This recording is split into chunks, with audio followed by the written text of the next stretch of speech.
on the Nostalgia Critic. I remember it so you don't have to. We're all familiar with the show Family Guy, either fondly... Okay, that is the last time you were gonna pull that crap! Not so fondly... or seasons 1 through 6 fondly enough. But here's something you may not have known. Before the long-running series, well, briefly short-running series, then long-running series, I know nothing about that. Cartoon Network ran a short in 1997 you may find a little familiar. Larry, it says here your license is suspended. No, they just took it away temporarily. Yep, that's Seth MacFarlane doing an eerily similar Brian the Dog as well as an eerily similar Peter Griffin. Only here, they're not called Brian and Peter, they're called Larry and Steve. And yes, this was played on Cartoon Network during the day, not during Adult Swim. This was meant for kids. It was part Cartoon Network experimenting with cartoon pilots on a section they called What a Cartoon, which resulted in several popular shows being made. So, was the original idea for Family Guy supposed to be a kid's show? It certainly seems that way. The 7-minute short begins with Steve talking to a camera explaining his situation, that being stuck with Larry. Hi there, my name's Steve. I'm a dog, in case you're, well, stupid. Apparently he was at the pound, and out of all the humans, Larry was the only one who could understand him. This is hilariously never explained, as everyone else just hears him bark. It's just kinda how this world works. You will be indirectly responsible for the resulting euthanasia. Oh boy, they got enough kids over there as it is. Steve, of course, is an intelligent cynic, and Larry is a brainless doofus, and somehow they have to survive mundane adventures like getting a new lamp. With Larry, however, that proves difficult as he's constantly getting them into trouble. How do you feel, Steve? Like Agamemnon after the fury of Clytemnestra. Think kind of Inspector Gadget and Brain going to the grocery store. He's always gotta save him. The humor isn't hilarious, but it's not bad either. It has a lot of slapstick cartoony jokes, as well as a good line here and there. I think I know what I'm talking about, alright? Alright? I mean, I didn't spend 12 years in kindergarten because I'm stupid. It even has bits of surreal humor similar to what Family Guy would eventually incorporate. Just ask our spokesman, Mickey the Xenophobic Scotsman. What's especially funny is all the foreshadowing to the Family Guy show that ends up here. For example, the names of one of the stores they're looking for is Stewie's, which would eventually be Peter's son in the show. Well, Stewie's has usually got good stuff. This guy looks pretty close to Peter's dad. Either that or... let's just hope it's not him. Steve's design you can certainly see elements of Brian in, and Larry, though seemingly different in layout, actually is very similar. Just trim down the nose, change the hair, it's surprisingly really close. Overall, it's a cute little short and honestly might have been a decent kid show. Maybe even along the lines of Johnny Bravo, Dexter's Lab, and so on. However, while those shows were picked up, Seth's wasn't. The network passed on the show, but liked Seth's style so much that they brought him on to be a writer on some of the shows that did get picked up. He would try again on another show though, called Zoomates. Another pilot, but this time for Nickelodeon. And this time with the help of Butch Hartman, who would go on to develop hits like Fairly Odd Parents and Danny Phantom. It was odd, but for different reasons his other shows are odd. It was just animals trying to live together in an apartment but messing things up. Standard enough, but there was a laugh track over the entire show. I'm gonna bust your head when I'm finished. Whoa, I'm dizzy! To this day, I have no idea if this was done ironically or in the same spirit as the Flintstones, where we're supposed to believe somehow an audience is laughing at this.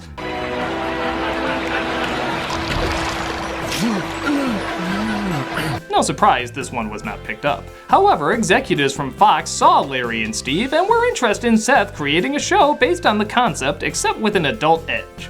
This is naturally where Family Guy came from. So, there it is, Family Guy was originally meant for kids, right? Well, there's another part of the story. You see, while at the Rhode Island School for Design, Seth had to put together a thesis film in 1995. It starred himself introducing his animated characters living in an everyday suburban home embarking on surreal adventures with cutaways.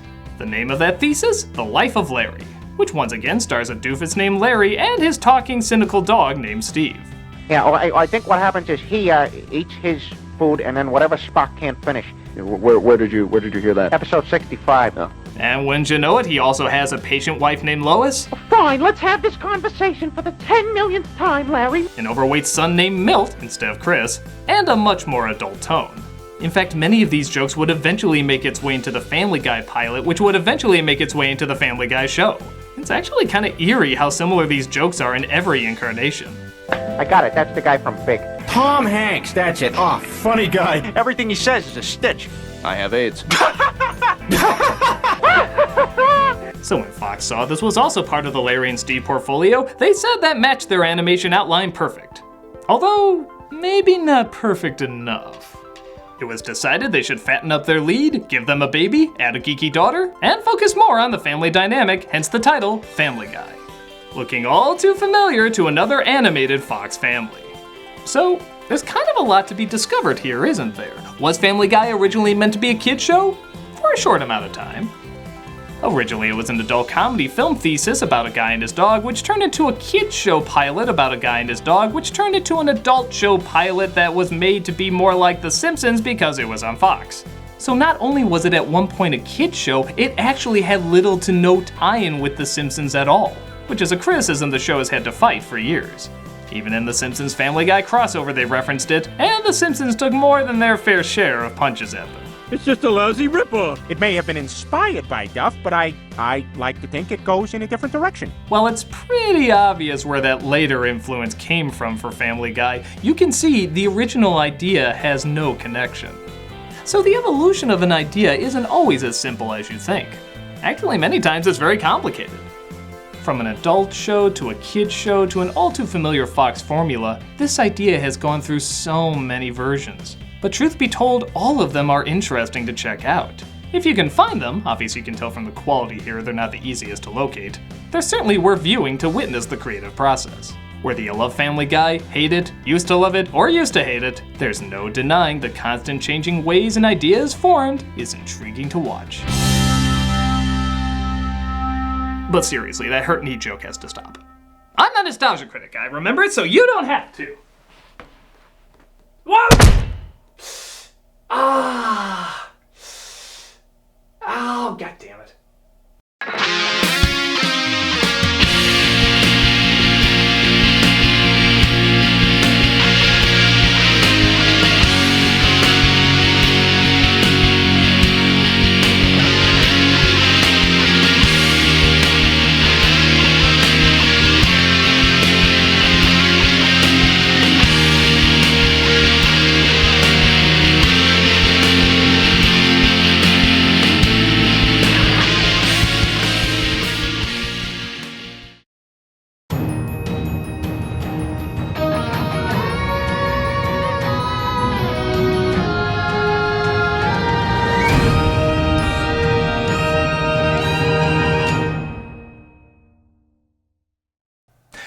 Doug Walker here, and a special hello to all the YouTube comments wondering where the review is. Thank you for watching till the end.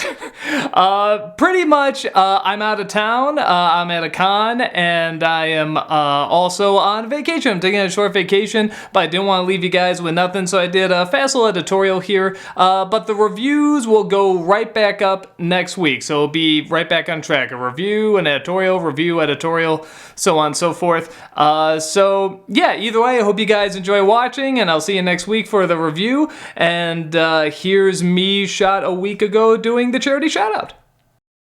Hey, Doug Walker here doing the charity shoutout, and this week we are doing the Marine Mammal Center.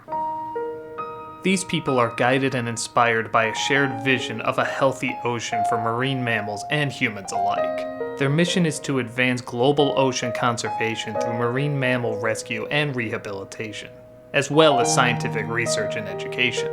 Since 1975, they have rescued and treated nearly 20,000 marine animals. They rescue marine mammals for different reasons, including malnourishment, separation, entanglements, and diseases. They recognize the fundamental relationship that binds humans, animals, and the ocean.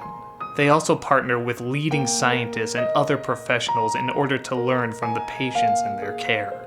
Patients from healthy, endangered, and at-risk populations to expand and advise scientific knowledge, enhancing understanding of the health of our oceans and the implications for human health. They spread knowledge to members of the scientific community and general public of what they find out.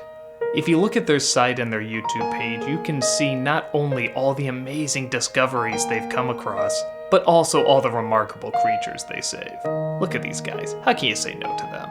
You can show you care by looking at their site and helping the ocean stay amazing for years to come. Take a click and take a look.